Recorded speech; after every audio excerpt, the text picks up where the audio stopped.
All right, all right, all right, all right. How is everyone doing this fine Wednesday morning? Hit the horn. All right. It is time for episode 2 of the Echo Chamber. We're going to get right into this. As you know, this is our new series. And normally this would air probably Sunday evening. I haven't found the perfect spot for it yet. However, with the Martin Luther King Day events, Friday and Sunday, I was unable to get this out. So that is why we are getting into this today. So let's go ahead and jump right into it. This episode is going to be about the advocacy of boys and men here in Washington State. And let me go ahead and pull up my slides for today. All right. So the numbers show that Washington boys and men are struggling. And over the course of this conversation, we're going to share with you some very alarming stats that many of us probably didn't know about. Okay. So we're looking at victims of suicide here. So these stats are from 2017 to 2021. And as you can see, out of all of the suicides over those 4 years or 5 years, if you're counting 17, 18, 19, 20, and 21, we're looking at almost 5,000 suicides from males, with only 1421 of women. And I shouldn't say only, because that's an alarming number regardless, right? But we are talking about more than 3 times the amount compared to women. That is a very alarming stat, and we need to look into why is this happening? Why is this happening? If you want to take a look at the source of that, that is from the CDC.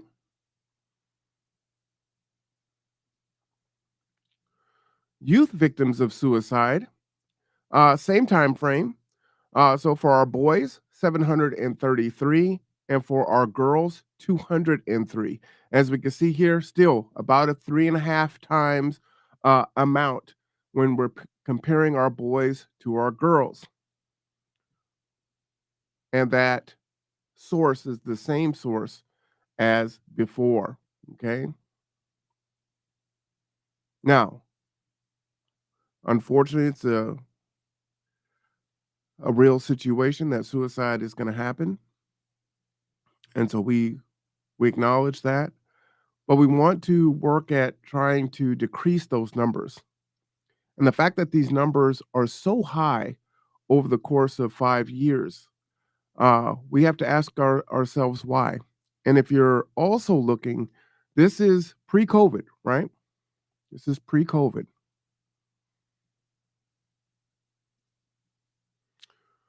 Deaths from drug overdose.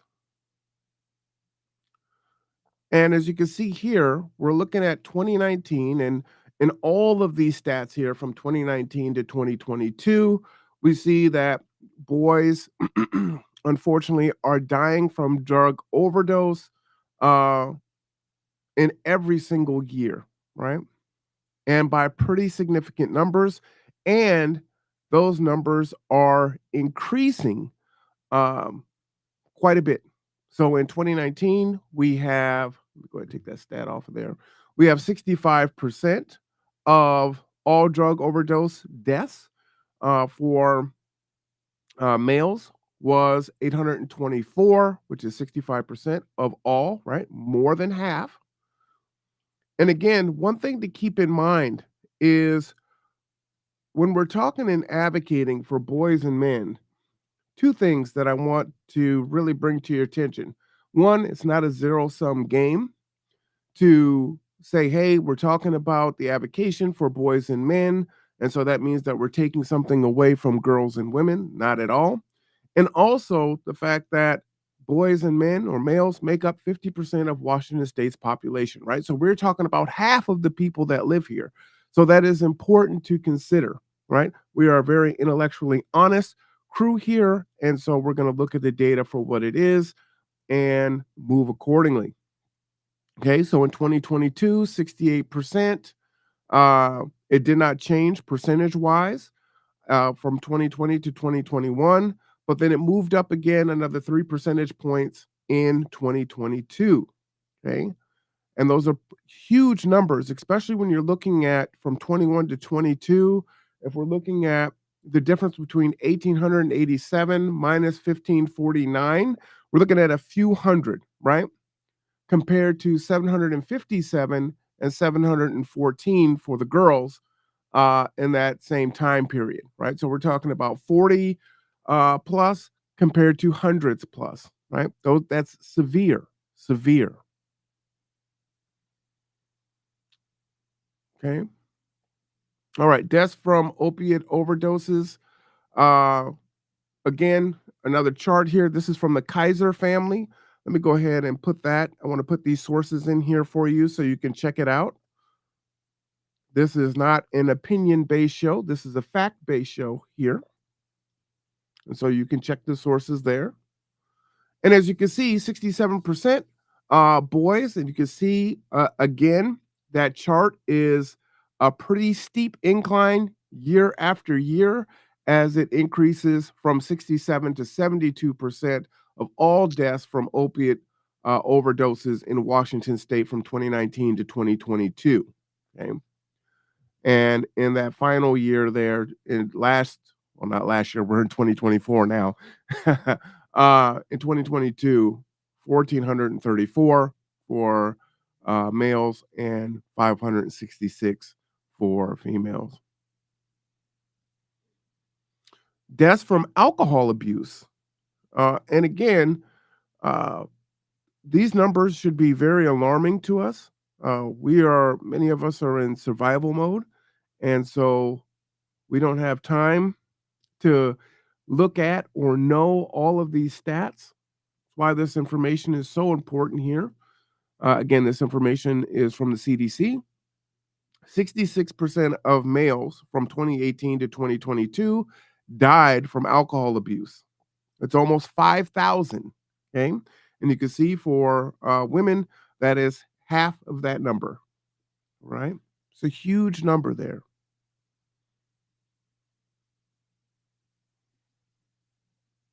Mental health counselors. Now, this one is a big one. I'll give you just some of my own uh, experience.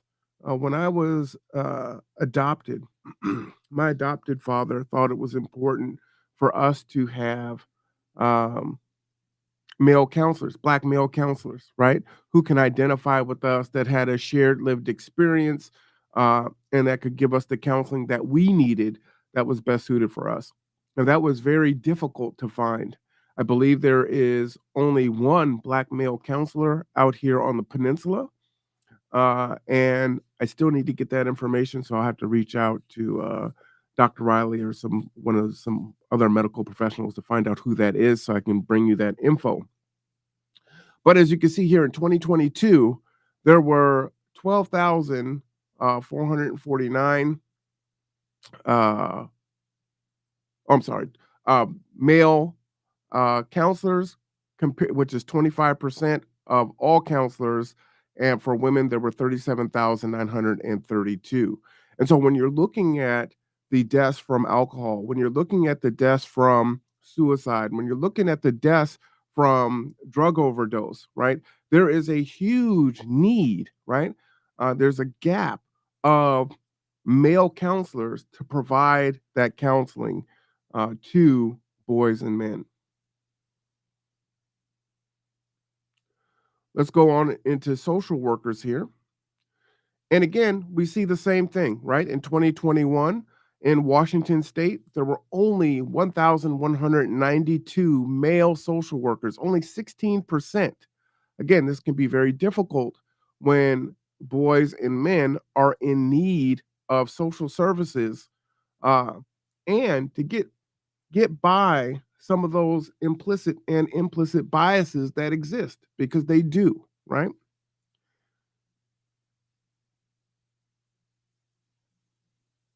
And 6,365 uh, female social workers in the state of Washington in 2021. That is a huge disparity there, right? This, excuse me, this information is from the Health Systems Quality Assurance from the Washington State Department of Health on 2021. And this count includes all active licensed practitioners at that time.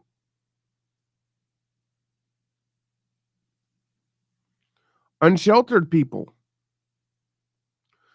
70% of those who are unsheltered in the state of Washington in 2022 was 70% male, 8,572. And as we know, this is a gross underestimate because of the point in time counts, right? In King County, men are 85% of deaths among people experiencing homelessness in King County. And that source is from the Seattle Times in 2022. Now, the source for this is, of course, you see on this podcast all the time that we are at the county's website and the Department of Commerce, right? There's a lot. So we're looking at the point in time count again. And that is literally what it means, right? For those that don't know what the point in time count is, they pick a day, they go out and they try to count as many unhoused folks as possible, right?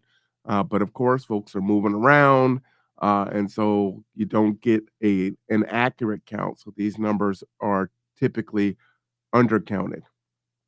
Now, when you take in effect that many homeless shelters are either for women and or families, that means that there aren't a lot of places for men, right? And so that becomes a huge issue.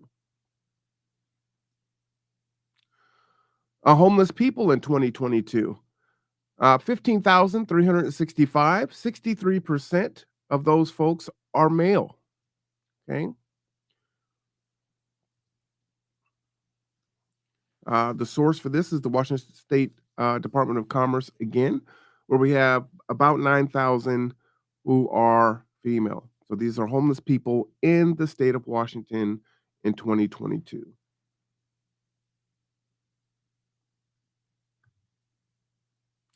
Let's move on to imprisoned people. Okay. And we're going to make a distinction between prison and jail. So we're talking about prison here. 94% of all people in prison in the state of Washington in 2023 were male. 94%. Okay. When you look at the fact that it costs an average of $63,000 per year to house an incarcerated individual, there has to be a better way to one, reduce recidivism. Also, well, probably even before then, is to provide opportunities so folks aren't feeling like they need to break the law and put themselves in this situation far cheaper, right? What does it cost for us to house an individual per year? You know that I've done a show on families who are on Section 8, getting child care assistance, WIC, SNAP benefits, and whatnot. And we know that that is very close to the same amount. And so you can have a person who is locked up and is not contributing anything to society. Matter of fact, would be a deficit, especially if they have children and aren't in their children's lives as active participants, and don't have an opportunity to professionally and personally build uh, to have opportunity. And so you can see that this is a huge issue. But again, when we're comparing this to the women in prison, it's not even close there. All right, let's go ahead and look at jail here. So for jail people, it's 87% are male. Okay. At 6,432. These numbers are based on 2022 reports. And this is from the Washington Association of Sheriffs and Police. Okay. Again, this isn't opinion, this is a fact based show here. And this is Washington State. So for those that are just tuning in, we're looking at uh, statistics and oftentimes the disparate statistics of what our boys and men are going through here in the state of Washington, and the fact that we need uh, to be addressing this. We need to be looking at this. You saw in a few slides earlier, we're looking at a range over 5 years in some of these stats. And so boys and men have been suffering for quite a while, whether it's drug addiction, death by alcohol, suicide, and whatnot. Okay. And so here we're looking at jailed people here, 87% of those being male. All right. Next slide here. Let's go ahead and take a look at youth and juvenile rehabilitation. Here again, we're 91% male, right? So when we talk about the school to prison pipeline, this is where you start to see these things continue to manifest, right? So this is starting at the juvenile level, right? And so you saw the numbers previously, 87%, and for jail and 94% for prison, respectively. And here we are at 91%, uh, whoops, 91% for juveniles in jail, right? 91% of those are males, almost 2,000 there. This one was very surprising to me. And let me go ahead and put that source up here for you. This one was surprising. This one here is missing persons. You would think that maybe females would be leading in this stat, and that is not true. And this is really surprising. This was really surprising to me. Again, it's much closer, but still, boys and men outweigh the women in regards to missing persons in the state of Washington in 2022. Okay, by about 300. That's a huge amount, right? There's 300 more boys and men that are missing in 2022 than girls and women. That is an alarming stat. And the stat comes to you by the Washington State Patrol. And so when we think about sex trafficking uh, and whatnot, we think of that primarily as being something that affects women and girls more. And as you can see here, that is actually not the case here in the state of Washington. Very surprising stat for me. Let's look at uninsured people. In 2021, 65% of males were uninsured. This is from the Kaiser Family Foundation, and these are the uninsured rates for non elderly adults. And you can get that information there. And I'll save my exposition on this after I get through this next stat here. So, again, 65% of males, uh, and then 90% of males are killed in the state of Washington from 2017 to 2021. Okay. And while we know that many of us advocate for equal pay for women, equal pay for equal work, we do know that men typically do more dangerous work. So not only are they uninsured more, but they're also being killed by a rate of, let's see, how many times does 4 go into 36? About 9 times, right? Almost 9 times men are likely to be killed or have been killed versus women in different fields. This is from the Department of Labor and Statistics and the Census of Fatal Occupational Injuries. And this is where you can get this information, right? And so these are statistics that we do not hear about in mainstream media. We do not hear about these in the circles of advocacy. Um, and we're advocating, there's a lot of different groups that need to be advocated for. And again, it's not a zero sum game, right?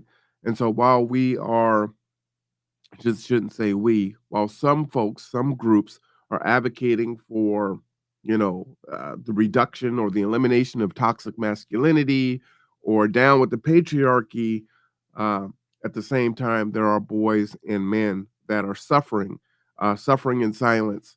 And these are pretty alarming numbers here. And no one is discussing this. No one is here advocating. And if you have boys in your family, if you have sons, little boys for sure, understand that these statistics they're lumped in, right? So will your loved one be one of these folks in these horrible stats here? That's what we want to bring attention to today. Okay. And again, that goes for people injured at work. Okay, that is still disproportionately affects males. And again, that is typically due to the work that men do, right? They typically do more dangerous jobs. So 61%, 72,000 versus 45,000.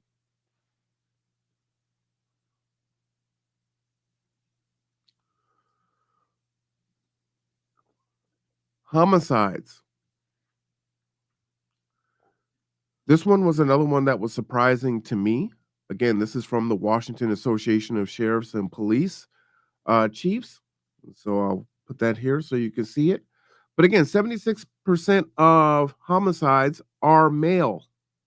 76%. It's about 2.5 times here, or 3 times.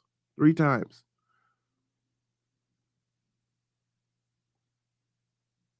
And so we have to look at what is causing this homicide and how do we reduce this. One of the things that is not talked about, right, is we will look at domestic violence, right, and we'll say, okay, the man has killed the woman, but we don't look at the proxy violence of the woman who has got a another lover or an uncle or a father or a brother or friends to go and kill uh, the ex-boyfriend or the baby father or whatever the case may be, right? And so what's said is, well, look, the reason why these numbers are so high is because it's male on male violence. But that male on male violence, there's a piece in there where there was a woman that was involved that activated a man to perpetuate violence or and murder on another individual. And we have to talk about that. People killed during military service. Okay. This was another alarming number, right? 97% in our military. And again, that has to do with the jobs that men do versus women do typically in our armed forces, right? 150 compared to 5. And that is 2021 to present for Washingtonians. Again, this data is just for Washington State, everyone. I want to be clear on that. Okay, and that's from the Defense Casualty Analysis System. That's pretty alarming. Head of single parent household for 2022, only 38,552 males were a head of household as a single parent in the state of Washington, I will tell you that I know several uh, custodial parents that are head of household as a single father here in the state of Washington. Uh, all great fathers for sure. Shout out to them. And you've seen one or two on the conduit actually telling their story. Another slide here, you can see the residential time of children with no risk factors here. This is from the 2016 Residential Time Summary Report for the Washington State Center of Court Research. Okay, and I'll put that in there if you want to look at that information. This was really interesting. I dug a little bit deeper into this. I went to the link and took a look at this because I was really interested at seeing what this data had to say. But you can see when you're looking at time that is given with more time with the father, those numbers are super low here, right? We're talking about we're not even hitting 5%. Okay.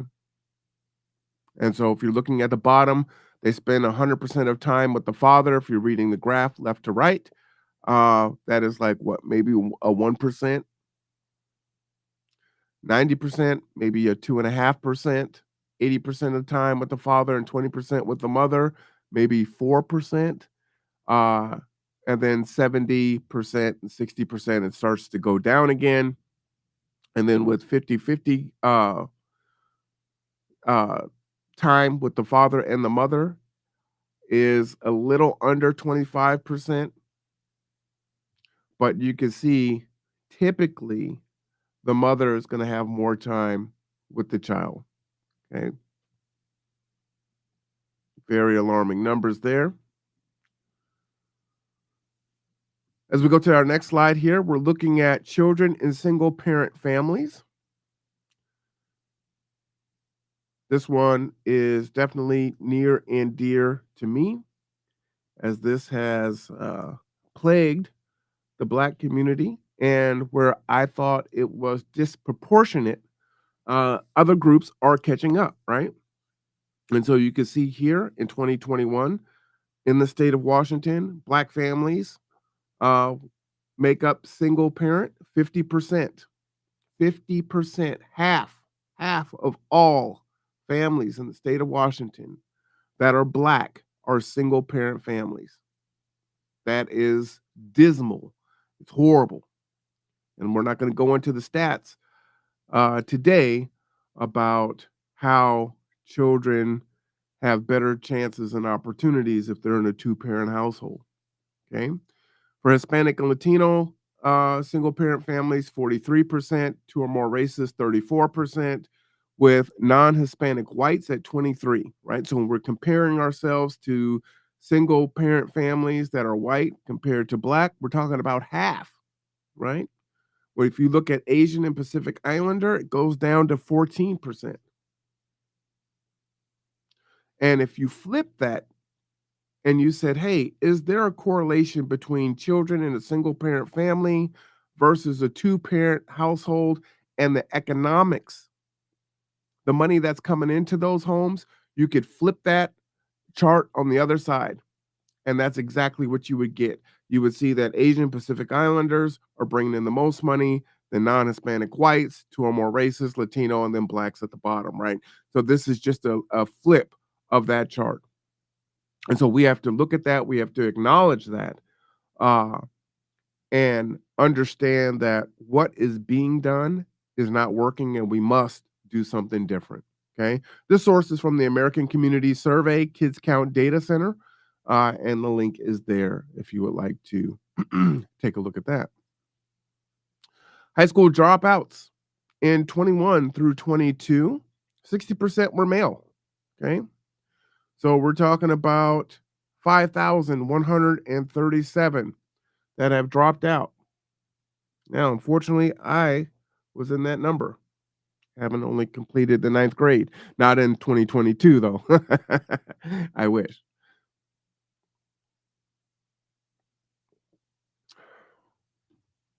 Huge issue.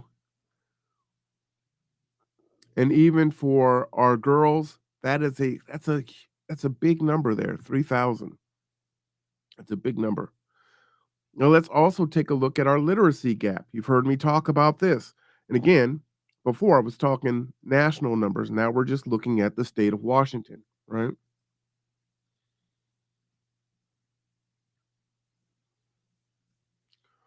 This information can be found at OSPI, the Office of the Superintendent of Public Instruction. This information was accessed on November 13th of 2022. Okay. Turn this up here.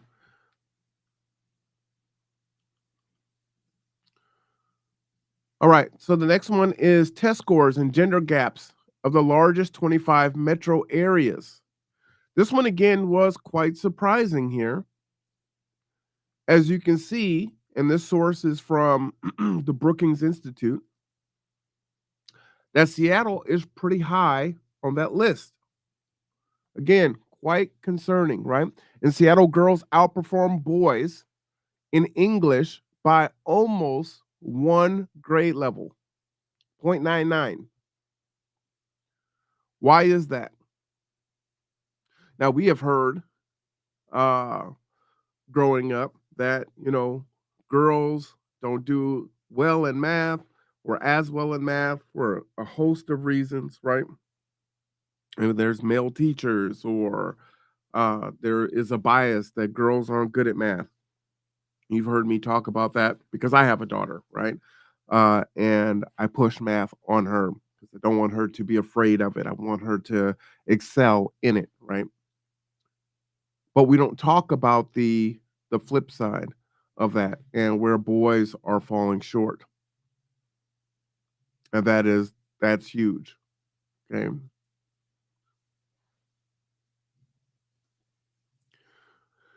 If we're looking at elementary school teachers, uh, there are only 9,890 male teachers from 21 to 22 compared to 44,000 female teachers.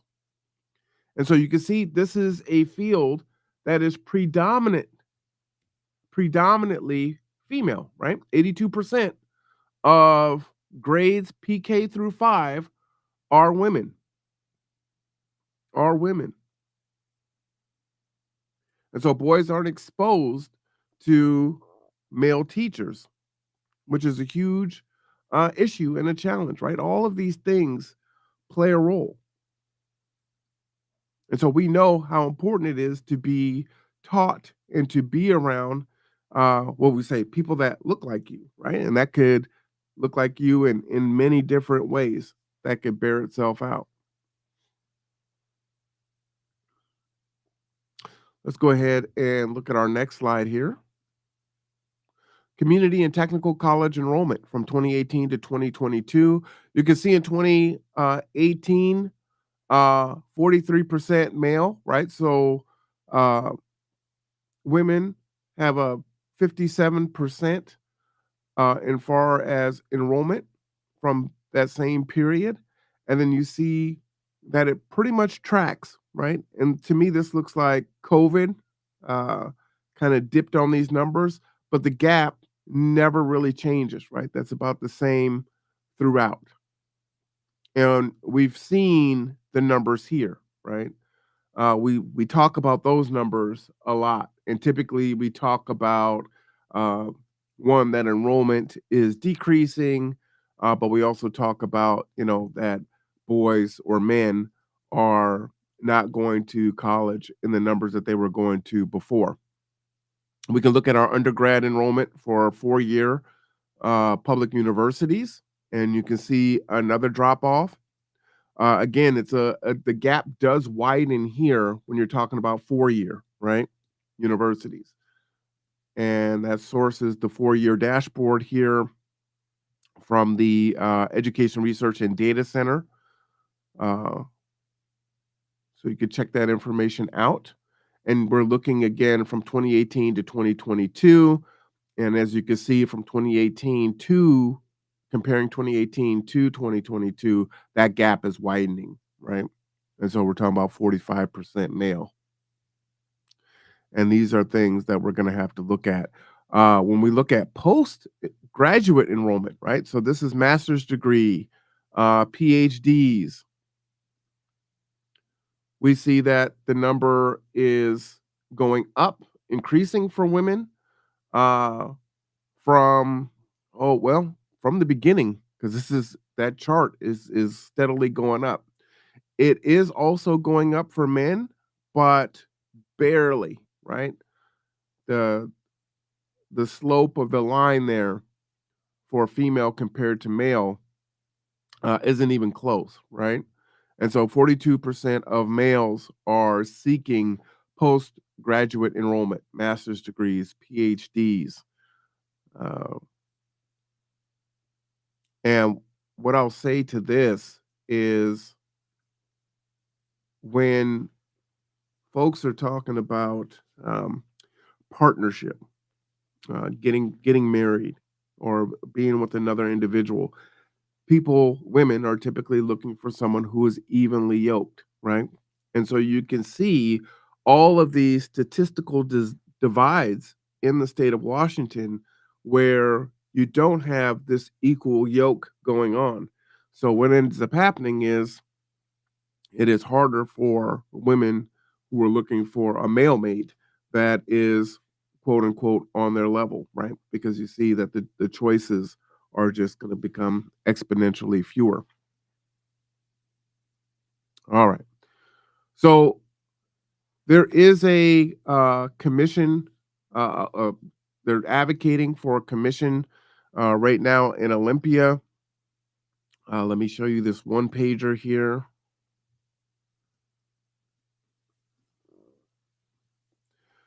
Pull that up. And this is SB 5830 and HB 1270 to establish a Washington Commission on Boys and Men. And the commission will assemble data and experts, connect public, private, and nonprofit partners, consult with state agencies, establish commissions, and make recommendations for policies and programs to help improve the well being of Washington's boys, male youth, and men. Okay. And I shared with you many of the stats. Let me just move myself out the way here. Whether it's mental health or physical health, education, jobs, careers, financial health, fatherhood, family and relationships, the court system, you can see the numbers are not good for our boys and for our men, right? And I hope that people don't see this as a zero sum issue, right? We can advocate for girls and women, and it's not taking anything away if we're advocating for boys and men. And I'm speaking from someone who has two daughters and two granddaughters, right? But it is definitely important for the health of our state and the health of our country. Okay, the prime sponsors are Senator John Lovick, who's a Democrat, and Representative Mary Dye, who's a Republican. So this is a bipartisan um effort here. You can get more information if you want to help advocate. I'm going to go ahead and put this in the chat. Again, they could use some help. Uh, and if we don't do something, we're just going to continue to see more and more crime, more and more people suffering. And we're seeing it now, right? We're seeing it with the Kia boys, the Kia girls. You know, our kids are just out there on their own and they need the support. Anyhow, that is this episode of the Echo Chamber. I hope that you will join me for the next episode.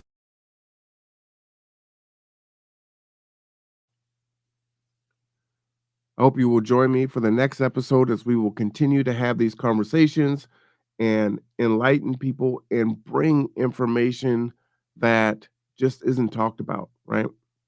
This channel, this network here is about teaching. It's about elevating, and it's about informing the community at large. And that is what we hope to do. So until next time, I am Marwan Cameron. This is The Conduit. Take care of yourself. Take care of each other.